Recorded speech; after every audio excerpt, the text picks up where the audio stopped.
Ini menjadi satu penyempurna dari apa majelis dan kejadian yang sudah kita bahas. Mudah-mudahan ini akan menambah keimanan kita dan menguatkan ketakwaan kita kepada Allah Subhanahu wa Ta'ala. Bapak Ibu, kalau kita bicara sebuah rumah, apakah Bapak Ibu mau mendapatkan atau memiliki rumah dengan harga yang di bawah standar, yang istilahnya harganya miring, bahkan bisa sampai 50%. Bangunan fisiknya bagus, pilar-pilarnya bergaya Eropa, desain interiornya juga cantik, tapi ada satu hal, fondasinya rapuh, mau tinggal apa? Kalau kita mau tinggal di tempat itu, betul, rumah itu bagus. Jangan dengar kalau fondasinya rapuh, jangan kan nunggu setahun, mungkin 5-6 bulan kita tinggal di situ, rapuh itu rumahnya rapuh. Maka pertimbangan pertama kali kita dalam memilih sebuah rumah itu adalah fondasi harus kokoh. Dan sepengetahuan saya, ini kebetulan Pak Adi juga bergerak di bidang properti. Dimanapun yang namanya bisnis membangun rumah atau bisnis properti, maka seorang developer itu membangun rumah dari atap, tiang atau fondasi. Dari fondasi itu satu. Dan fondasi dalam ajaran Islam itu adalah akidah. Jadi bagaimana kita bisa membayangkan seorang muslim itu bisa menjalani hidup dengan tangguh, kokoh, kalau fondasinya rapuh? Sebagaimana tadi rumah kelihatan indah, ibadahnya bagus, akhlaknya bagus, tapi akidahnya tidak kuat, roboh. Ini pertama pertimbangan kita.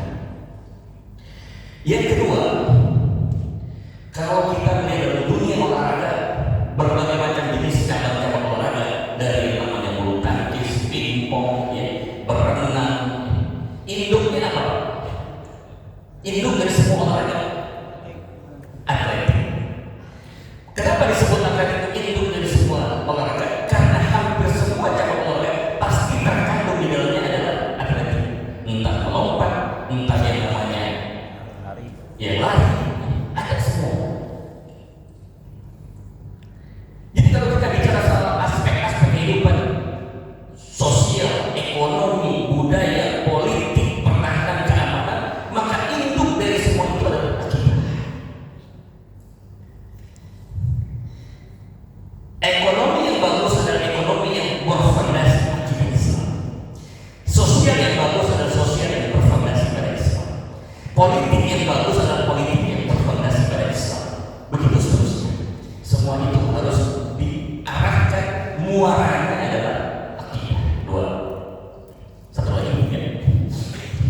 Bapak Ibu, Allah Subhanahu wa Ta'ala memberikan perumpamaan yang sangat cantik dan indah di dalam Quran surat 14, surat Ibrahim ayat 24 dan 25 yang tadi saya bacakan di awal. Ibrahim ayat 24 dan 25. Apa bunyinya? A'udzu billahi minasyaitonir rajim. Bismillahirrahmanirrahim. Alam tara kaifa daraballahu mathalan kalimatan thayyibah kasyajaratin thayyibah. Tidakkah kamu perhatikan perumpamaan kalimat yang baik itu seperti pohon yang baik? Surat Ibrahim surat ke-14 ayat 24 dan 25. Jadi Allah mengibaratkan kalimat yang baik itu seperti pohon yang baik. Dalam tafsir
Yang kedua, wa fa'uha fis sama al-ibadah.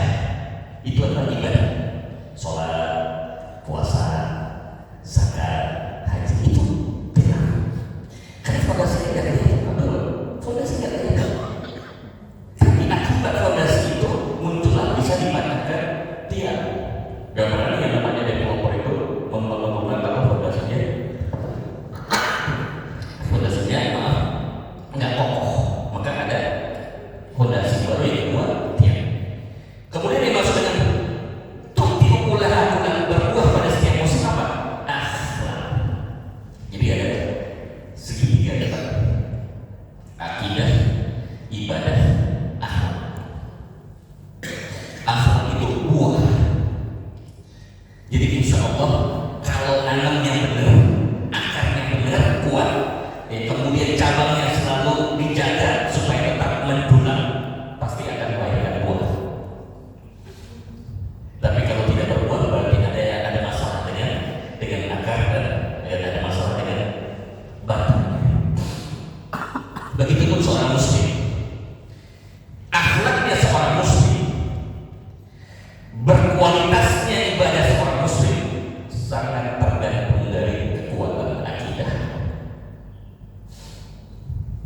Contoh, pernah melihat ada kejadian, mohon maaf, ini sekedar contoh. Ibu pernah lihat orang kesurupan? Terus ada yang komentar ketika melihat yang kesurupan itu, ada yang komentar, kayaknya ibu itu rajin sholat, ibu itu rajin puasa, kok bisa kesurupan? Gimana ceritanya? Nggak mungkin sholatnya yang salah dan nggak mungkin puasa yang salah, tapi kemungkinan yang melakukan itu yang mungkin ada masalah. Apa masalahnya? Dia beribadah, dia sholat, dia puasa hanya sekedar menggugurkan kewajiban. Orang sholat, orang puasa, orang zakat dan haji dilandasi oleh keyakinan akidah yang kuat, maka bebas. Pak, banyak orang yang haji bolak-balik, umroh udah ratusan kali, kok pulang-pulang ke tanah air tetap aja kelakuannya nggak beres. Bukan di haji mabur, Pak. Haji mabur, orang Jawa bilang mabur itu Pak, orang yang mana, hajinya kemana? Kabur, mabur, kabur. Pulang-pulang korupsi lagi. Bahkan yang korupsi di kementerian agama, divisinya urusan umroh dan haji. Islam, sholat, zakat, haji, usul dia haji. Tapi kenapa harus begitu? Tidak dilandasi oleh akidah yang benar. Itu sebabnya kita bahas kitab ini, Pak. Kita ingin mengembalikan sesuai dengan dasar pada agama itu sendiri. Sebagai penguat sekali lagi, tidak ada contoh terbaik dalam urusan dakwah kecuali Nabi Muhammad SAW. Tidak ada yang lain. Mau ustaz, mau apa, siapapun. Contoh terbaik kita, laqad kana lakum fi Rasulillah uswatun hasanah, Nabi Muhammad. Berarti termasuk cara beliau berdakwah, cara beliau bikin majelis dan kajian pun harus kita contoh. Bapak Ibu, selama beliau tinggal di Mekah 13 tahun beliau berdakwah, membuat majelis bersama-sama. Materinya apa? Isinya akidah.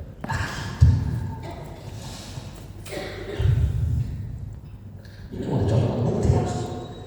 Mau lebih jelasnya ada dalam kitab yang namanya As-Sirah An-Nabawiyah karang Syekh Dr. Said Ramadan Al-Buti. Lengkap 13 tahun Nabi di Makkah, itu yang dibahas soal keimanan. Iman kepada Allah, iman kepada kitab, iman kepada Rasul, iman kepada hari kiamat, iman kepada takdir baik, takdir buruk. Itu jelas. Justru tadi kan belum turun ayat sholat, sholat belum. Kalau ada sholat yang pertama turun dan sholat tahajud, bukan sholat 5 waktu. Berarti apa artinya?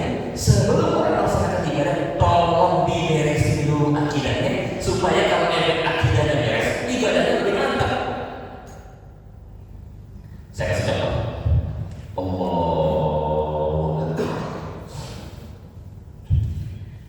Pertama kali dalam rukun sholat setelah kita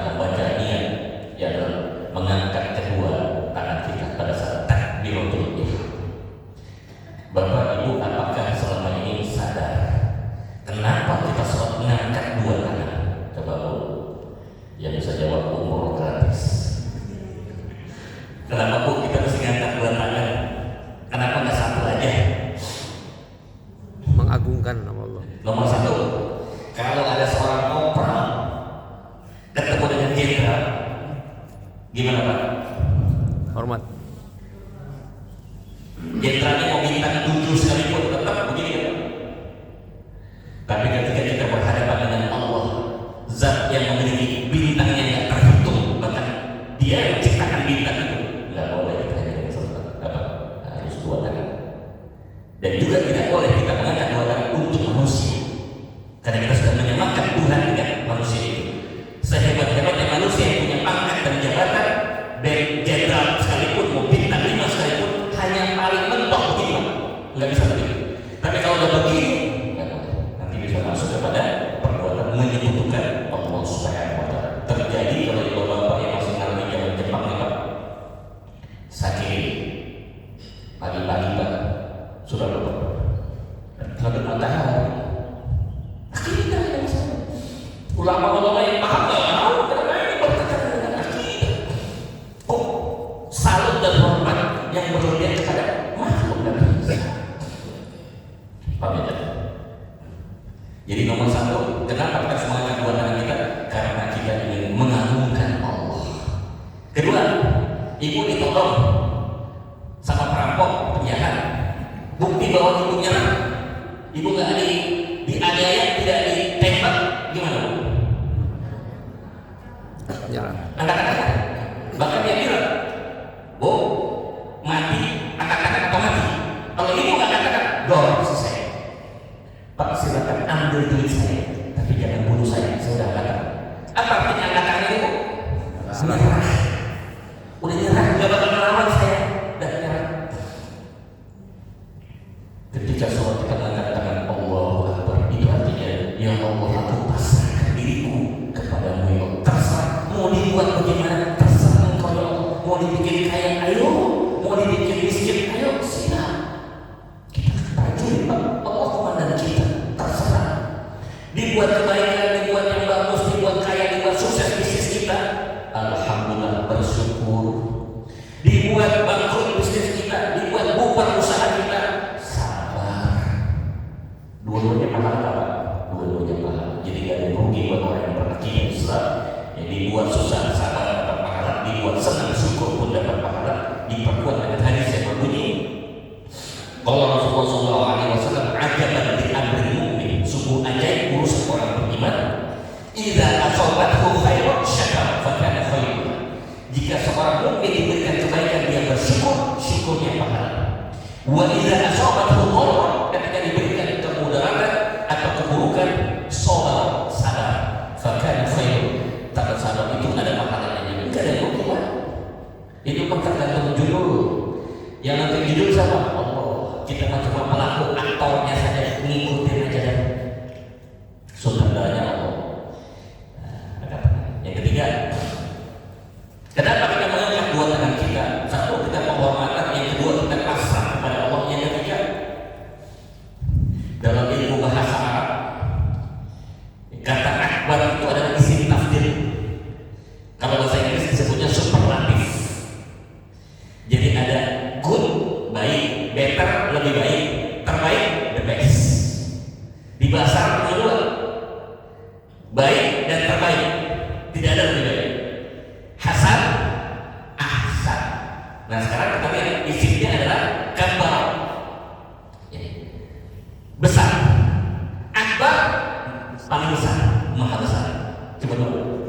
Jadi kalau ada kata Allahu Akbar isim takdir, maka maksudnya adalah selainnya. Nah gitu kan, harusnya begitu. Mafhum mukhalafatnya, paham kebalikannya. Kalau kita mengatakan Allahu Akbar, ya Allah Engkau maha besar, artinya walaupun yang diucapkan selainmu kecil, harta, duit, jabatan, popularitas, istri, anak,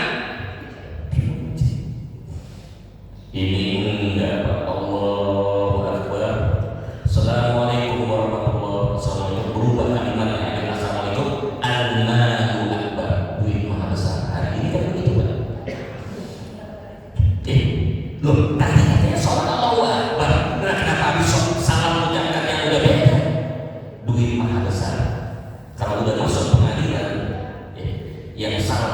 baik, yang baik bisa jadi salah, yang nggak bersalah di penjara, yang sah, yang justru sangat enggak bebas. Korupsi ratusan triliun, dendanya cuma sekian miliar. Orang maling ayam, masya Allah, udah digebukin, bisa kurungannya juga bersekian tahun. Ini bagaimana, apa yang salah?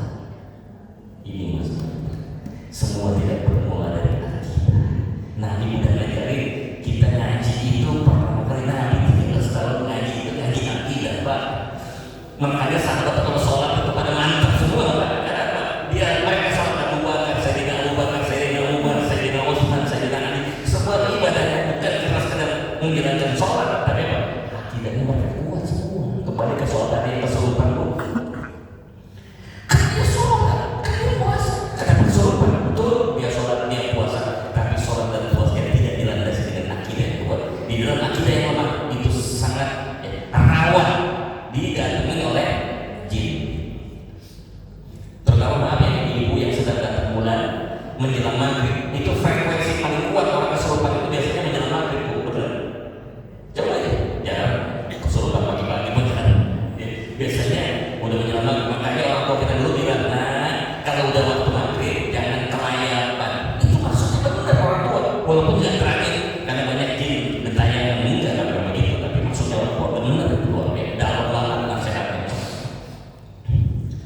Ada orang maaf yang merasa dia punya agama, coba-coba meruqyah, Pak. Ini kesurupan di ruqyah dibacain Pak ayat kursi. Keluar tuh jinnya.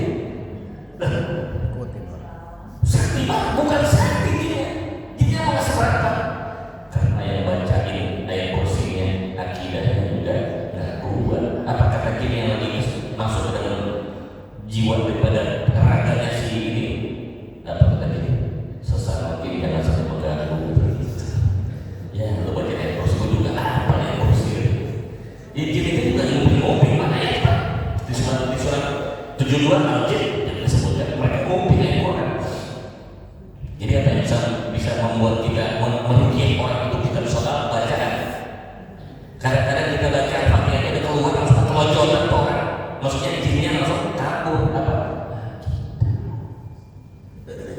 Baik, jadi saya pikir ini sudah cukup dari semua yang kita bahas tadi, bahwa akidah itu masya Allah satu hal yang tidak bisa disepelekan oleh kita, sehingga mudah-mudahan ini mengembalikan kita kepada apa yang dicontohkan Nabi kita Muhammad SAW. Yuk kita kembali ke masjid, yuk kita kembali datang ke majelis-majelis ilmu, kita perdalam kembali keimanan kita perdalam kembali akidah kita, yang tentu saja di situ akan bisa meningkatkan kualitas sholat kita, ibadah kita, puasa kita, zakat dan haji kita, dan insya Allah berbuah akhlak. Bisa diikuti sampai situ, Bu? Ini bisa nyambung ke TV apa ini? Belum. Itu supaya bisa ada yang tadi ya memang saya pikir mau ini fotokopi bisa dibagi-bagi ya, tapi apa nanti bisa saya kasih PDF nya dapat lagi nanti sekali ke depan diperbanyak supaya nanti bisa dibaca-baca di rumah kita masing-masing. Ada ini juga biodatanya dan penulis, saya tuliskan juga di sini termasuk pembahasannya. Baik, ini apa yang dibahas ini sebenarnya intinya ada di dalam masalah rukun iman. Masih ingat di rukun iman 6 itu, misalkan 5 rukun iman 6. Masih ingat ketika Rasulullah itu bertemu dengan malaikat Jibril. Malaikat Jibril datang kepada Rasulullah menanyakan 3 pertanyaan. Pertanyaan pertama, ya Muhammad, akhbirni 'anil Islam. Ya Muhammad, kasih tahu saya dari malaikat Jibril apa yang disebut dengan Islam. Nabi menjawab, bunyal Islam ala khamsin. An tashhada an la ilaha illallah wa anna Muhammadar Rasulullah wa tuqimas shalah wa tu'tiyaz zakat wa tasuma Ramadan wa tahujjal baita in istata'tum ilaihi sabila. Rukun Islam seperti ini. Pertanyaan kedua, ya Muhammad, akhbirni 'anil iman. Ya Muhammad, berikan keterangan penjelasan apa yang disebut dengan iman itu. Beliau menjawab, iman kepada Allah, iman kepada malaikat, iman kepada kitab, iman kepada Nabi dan Rasul, iman kepada hari kiamat, dan iman kepada takdir baik dan takdir buruk. Shadaqta, benar kau. Yang ketiga, akhbirni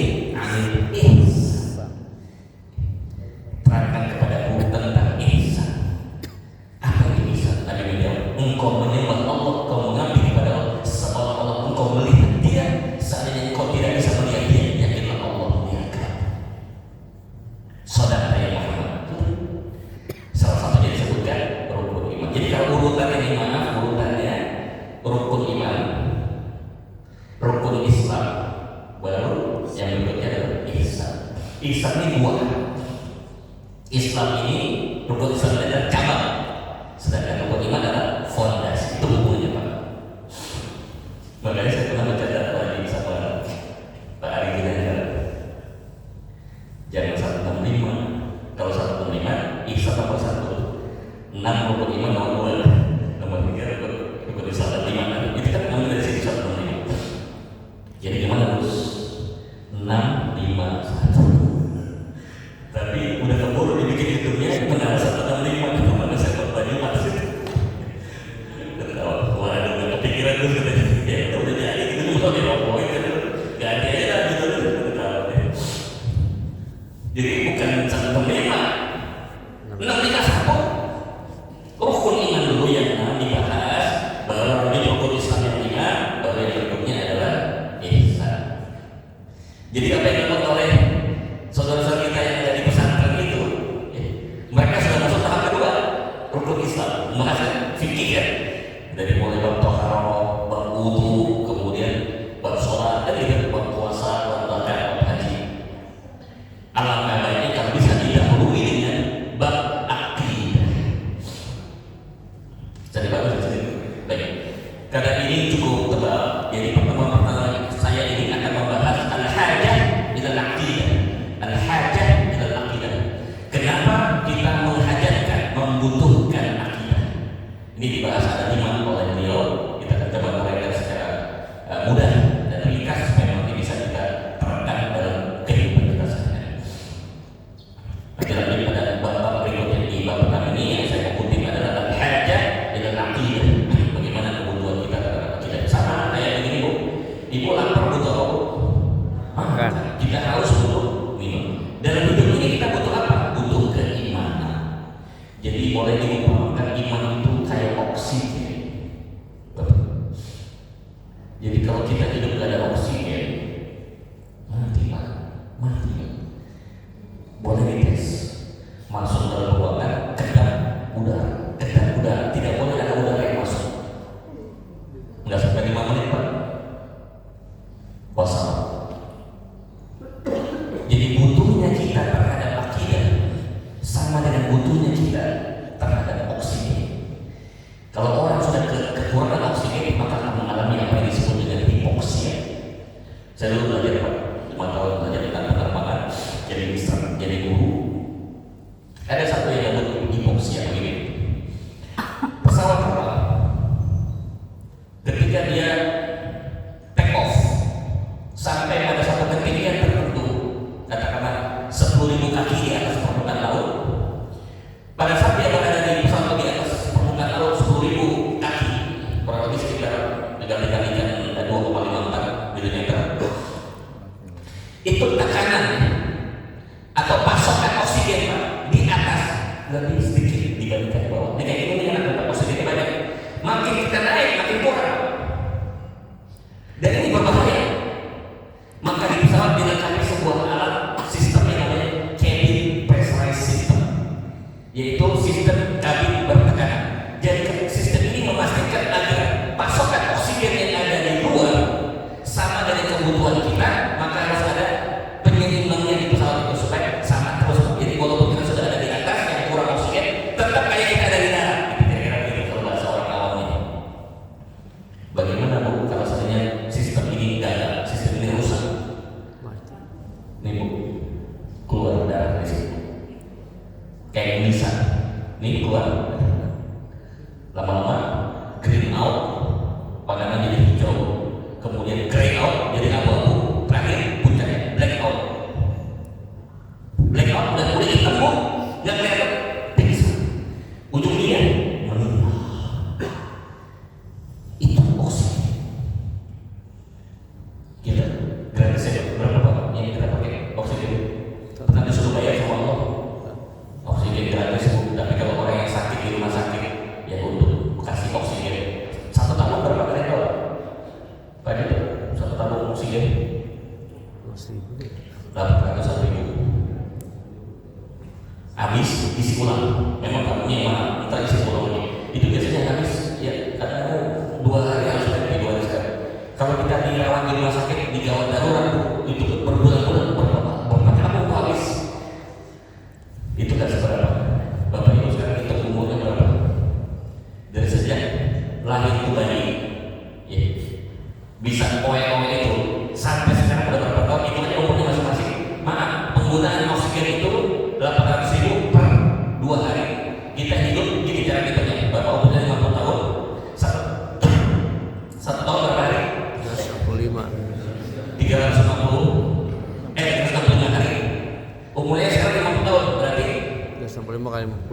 kali 365 bagi 2 kan? Iya. Kan 2 kali sekali oksigen itu.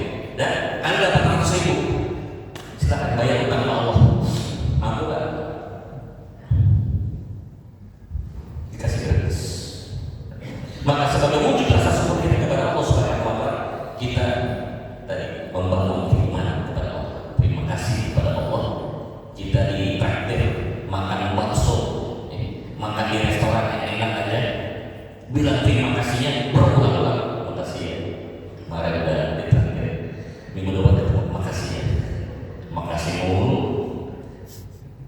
Sekarang pertanyaannya, berapa kita sudah berterima kasih kepada Allah? Maka Rasulullah ajarkan satu amalan zikir yang tidak boleh tidak harus dilakukan setelah habis sholat, yaitu tasbih 33 kali, tahmid 33 kali, takbir 33 kali, kemudian dikunci dengan la ilaha illallah subhanallah walhamdulillah wa la ilaha illallah wallahu akbar. Itu zikir yang favorit Nabi. Subhanallah walhamdulillah wa la ilaha illallah wallahu akbar. Subhanallah walhamdulillah wa la ilaha illallah wallahu akbar. Subhanallah walhamdulillah wa la ilaha illallah wallahu akbar. Baik, kita mulai yang pertama. Al-hajatu ila al-aqidah. Al-hajatu ila al-aqidah yang pertama, hajatul aqli ila al-ma'rifah al-haqa'iqi al-kubra fil wujud. Baik. Jadi yang dimaksud pertama, kenapa kita butuh akidah? Karena dia merupakan kebutuhan akal dalam mengenal hakikat alam raya ini. Ini yang pertama. Mari kita lihat di sini kebutuhan akal. Jadi sebenarnya kan Allah yang menciptakan manusia, maka seluruh komponen yang ada di manusia itu semua kan kita tahu, dari mulai ujung kaki sampai ujung rambut kan kita tahu semua, termasuk ini akal otak. Karena yang diciptakan Allah, otomatis semua akan mengikuti perintah Allah. Kenapa kita sebenarnya di dalam unsur-unsur ciptaan Allah yang ada dalam diri kita ini mengandung apa? Rasa bahwa Allah itu ada, bahwa Allah itu bersama kita. Inna Allaha ma'ana, Allah itu bersama kita. Dalam surat Al-Hadid ayat 4, wa huwa ma'akum aina ma kuntum, dan Allah bersama kamu dimanapun kau berada. Jadi mestinya kalau orang paham masalah ini, dia gunakan akal dengan benar. Tidak ada orang yang ateis, tidak ada orang yang anti Tuhan. Kenapa? Dia yang diciptakan Allah ada akalnya, di dalam akal itu mencerminkan unsur-unsur keberadaan Allah. Kita lihat di dalam surat Al-Zariyat disebutkan wa fi anfusikum afala tubsirun. Di dalam dirimu ada tanda-tanda kebesaran Allah, termasuk dalamnya adalah akal. Baik, kita bongkar sekarang.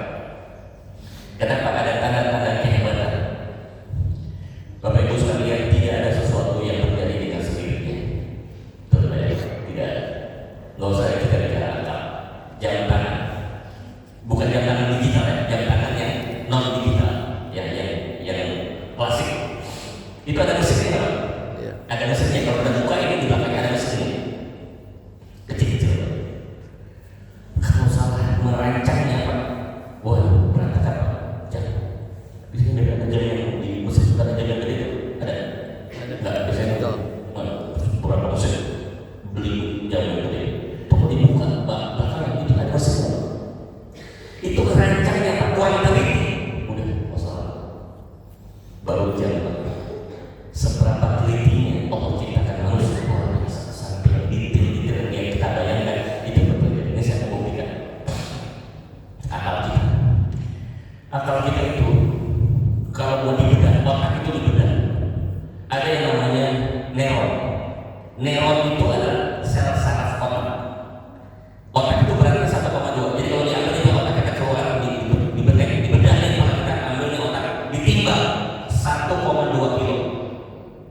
1 triliun itu nolnya 12 ya.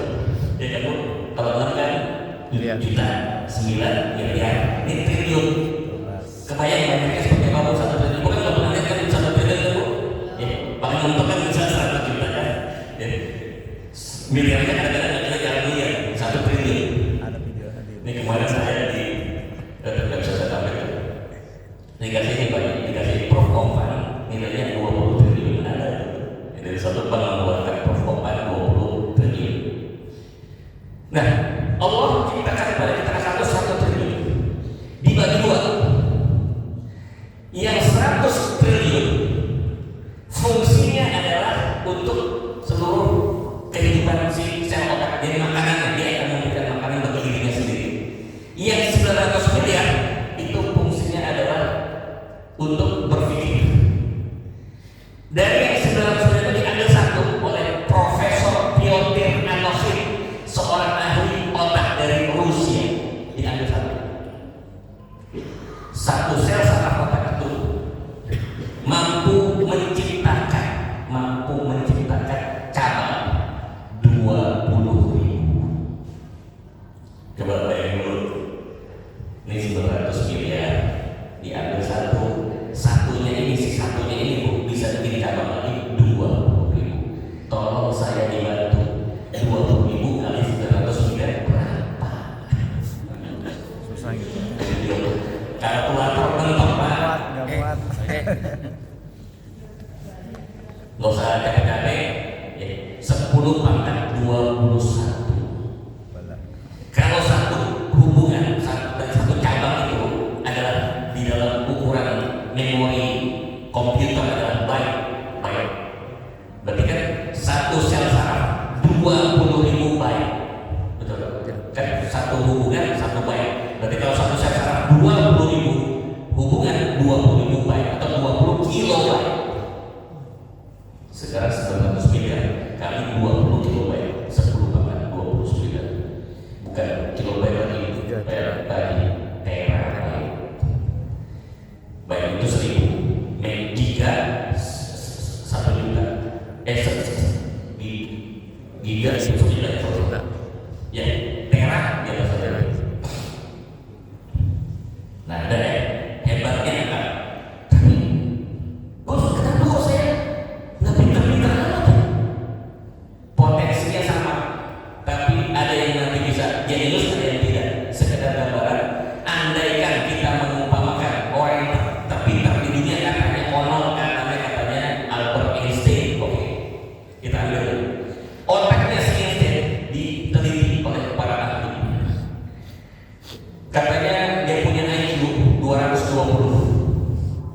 IQ kita standar Pak 90 sampai 120. Ya, yang standar itu 90 sampai 120. Di atas 120 itu jenius.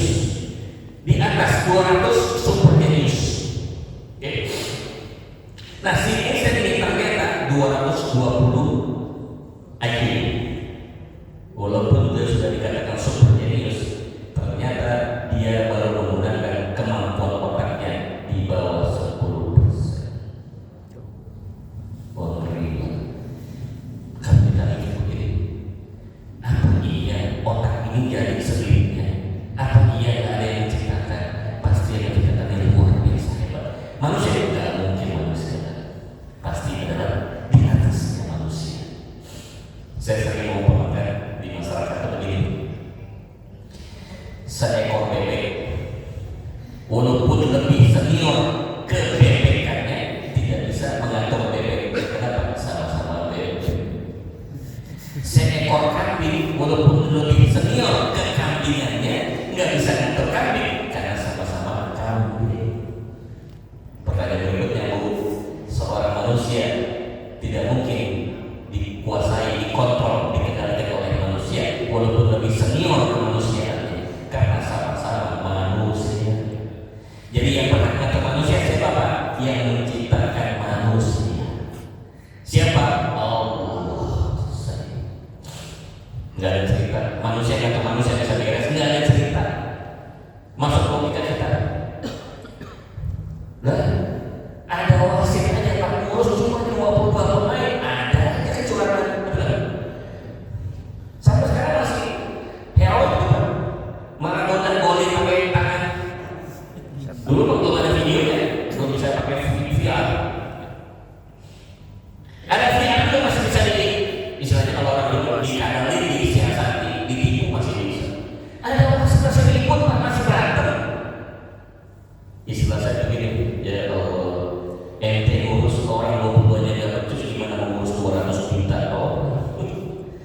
ngurus wasit nanti ngurus tubuh nggak bisa. Gimana wasitnya 200 juta manusia Indonesia nggak bisa, kecuali si pemimpin itu minta petunjuk kepada Allah yang akan bantu. Nanti ini cara kamu mimpi harus begini, selesai kelar. Masalahnya kan sombong, merasa bisa ngatur manusia padahal dia sama-sama manusia. Al-hajatu nahdi ila ma'rifat hukuk. Hukum itu adalah hakikat keberadaan Tuhan. Dengan menggunakan akal mestinya kita meyakini keberadaan Allah. Satu lagi saya kasih contoh yang paling gampang. Takut-takut nanti bapak ibu ketemu sama orang yang anti Tuhan. Saya akan bertanya, waktunya sudah terbatas. Bu, kalau ada pertanyaan, Bu, Tuhan ada? Ada. Ibu percaya? Coba buktikan. Jawabnya gimana, Bu? Ada orang nanya, atau anak kita nih yang masih kecil, kadang-kadang nanyanya suka aneh-aneh anak kita. Bu, Tuhan ada? Ada. Bu, gimana? Coba dong aku mau lihat Tuhan. Gimana jawabnya? Kita harus bisa. Ini bicara masalah ini kita mau kasih tahu. Saya mau buka dulu surat 6 ayat 103. Surat 6 itu surat Al-An'am ayat 103. Apa bunyinya? A'udzubillahi minasyaitonir rajim. Bismillahirrahmanirrahim. La tudrikuhul absar wa huwa yudrikul absar wa huwal latiful khabir. Tidak ada yang bisa mencapai penglihatan kepada Allah, tetapi Allah melihat semua yang ada, dan Allah Maha halus lagi Maha mengetahui. Saya mau perbuat dengan tambahan teori keterbatasan mata. Teori keterbatasan untuk membuktikan bahwa akal kita mestinya harus sanggup menalar. Oh iya, Allah itu ada. Nomor satu. Bapak Ibu kalau biasa pernah ke pantai nggak liburan? Pantai. Ibu berdiri di ujung pantai yang antara pasir dengan air laut, itu berdiri sambil menghadap ke sana. Ngelihat nggak ada garis? Bu? Garis antara laut dengan langit, betul? Ada garisnya Pak? Tolong Pak, cari tuh Pak, garisnya ada nggak? Nggak ada. Sampai kiamat Bapak nggak bakal ketemu tuh garis. Kelihatannya ada garis, tapi dicari-cari nggak bisa. Apa itu garis itu? Garis cakrawala. Kalau mata itu hebat, katanya hebat mata, nggak bisa memang. Jadi terbatas akal manusia. Itu yang disebut dalam surat Al-Mulk.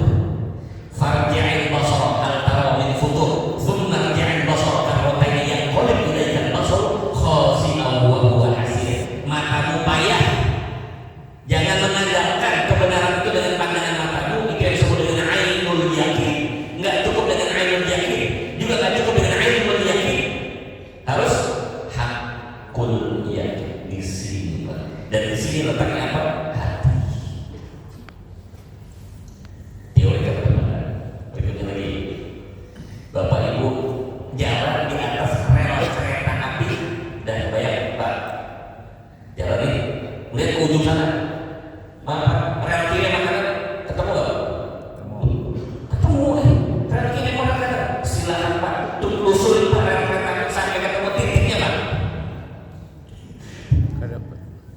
Makanya manusia yang sombong, matamu payah, gitu mau mengukur kebenaran nggak bisa, matamu terbatas. Oh berarti ada yang lebih hebat dari aku. Iya Allah. Satu lagi, Bapak Ibu percaya ada suara? Ya. Kelihatan? Nggak. Enggak. Kelihatan? Enggak. Kok bisa percaya Pak? Kok ini kok bisa percaya saya ada suara? Dengar. Karena terdengar. Kan nggak keluar Pak, jadi ada balok itu keluar di mulut saya. Loh ini maksudnya ada. Nggak kelihatan banget, tapi kita merasakan. Makanya kalau ada orang ateis tanya sama ibu, Tuhan itu nggak ada, nggak kelihatan. Bapak percaya ada suara? Percaya. Kelihatan nggak? Enggak. Tapi percaya. Dia kan nggak percaya, tapi nggak kelihatan. Kok Bapak percaya? Dasar budak, udah tinggal ibu. Dasar budak.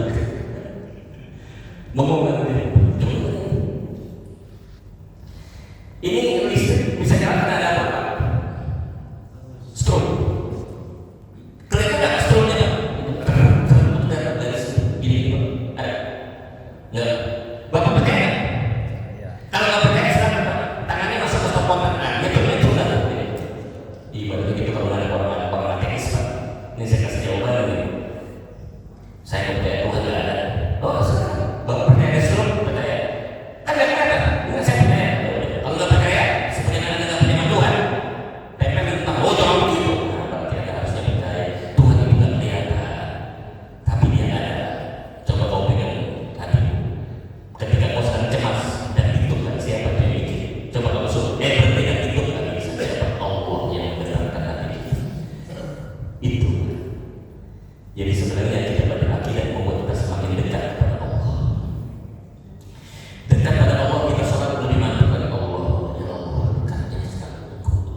kewajiban fikihnya, tetapi akhirnya tidak dibahas. Bagaimana Pak Haji? Lanjut mengenai 10 5 menit lagi. Ya, kan tadi saya terlambat nih, izin nih ya 5 menit lagi. Yang kedua kita bahas, ini ada saya udah kasih kopiannya sebenarnya, tapi nggak apa-apa. Yang kedua adalah hajatul fitriyah basyariyah. Ini poin kedua. Kenapa kita membutuhkan akidah? Hajatul fitriyah basyariyah. Basyariyah, kebutuhan fitrah manusia. Fitrahnya manusia. Fitrah itu adalah sesuatu yang ditanamkan, sifat ketuhanan yang ditanamkan Allah kepada diri kita. Surat 30 ayat 30, Ar-Rum ayat 30 bunyinya, A'udzubillahi minasyaitonir rajim. Bismillahirrahmanirrahim. Fa'aqim wajhaka lid-dini hanifa fitratallahi allati fatara an-nasa 'alaiha dzalika ad-dinul qayyim la tabdila li khalqillah walakin aktsara an-nas la ya'lamun. Fa'aqim wajhaka lid-dini hanifa, hadapkan wajahmu kepada agama yang lurus. Apa agama yang lurus itu? Islam. Kenapa harus Islam? Fitratullah. Islam itu fitrahnya Allah. Allati fatarna sa'alaiha, manusia pun diciptakan Allah berdasarkan fitrah. Nah ini teori ini Pak. Islam fitrah, manusia diciptakan juga atas dasar fitrah. Fitrah ketemu fitrah nyambung, connect. Kalau bahasa komputer kompatibel. Ada yang punya handphone iPhone? Yang punya handphone iPhone itu mesinnya, prosesornya namanya iOS. Yang non iPhone adalah Android, betul kan? Coba yang punya handphone iPhone dibongkar mesinnya, ganti masukin Android, jalan Pak? Tidak jalan. Sebaliknya yang Android dimasukin mikroprosesornya adalah iOS, nggak jalan. Apa artinya? Harus ada kompatibel, kesamaan sistem dari yang namanya prosesor kepada handphone. Ada manusia, ini bentuk isnya, ya istilahnya casingnya adalah manusia. Prosesornya apa Pak? Prosesornya adalah fitrah.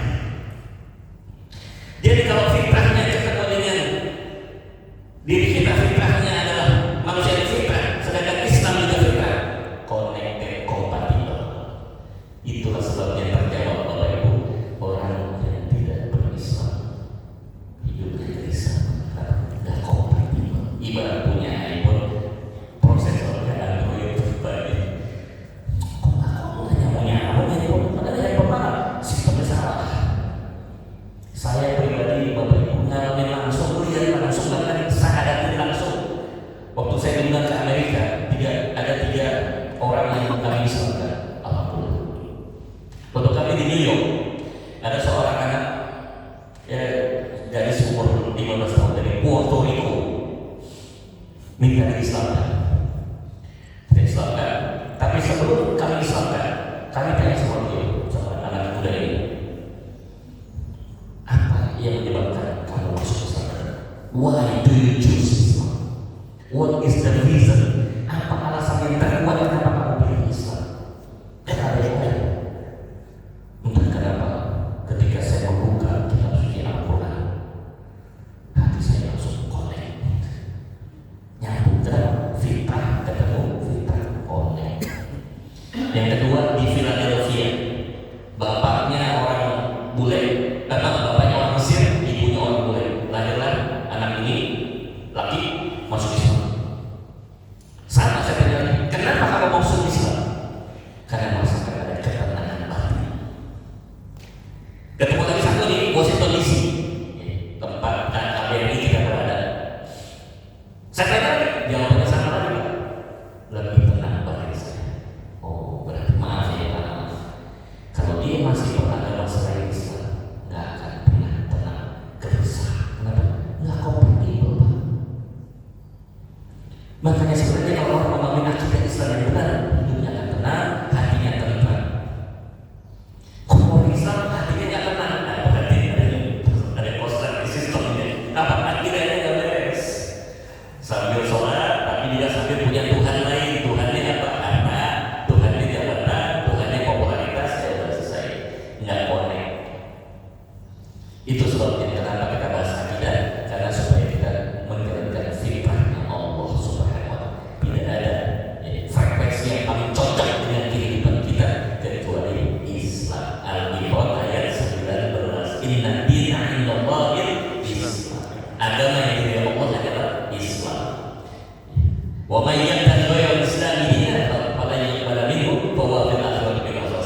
Maaf, anaknya iblis saja dengan tega memperkosa ibunya iblis. Tapi ini ada manusia kayak begitu. Di sini sering tawuran nggak Pak? Ada. Bumi pernah lihat nggak Pak tawuran anak-anak SMA pada tawuran Ada. STM? Ada. Itu pakai samurai, pakai sajam, main keras banget.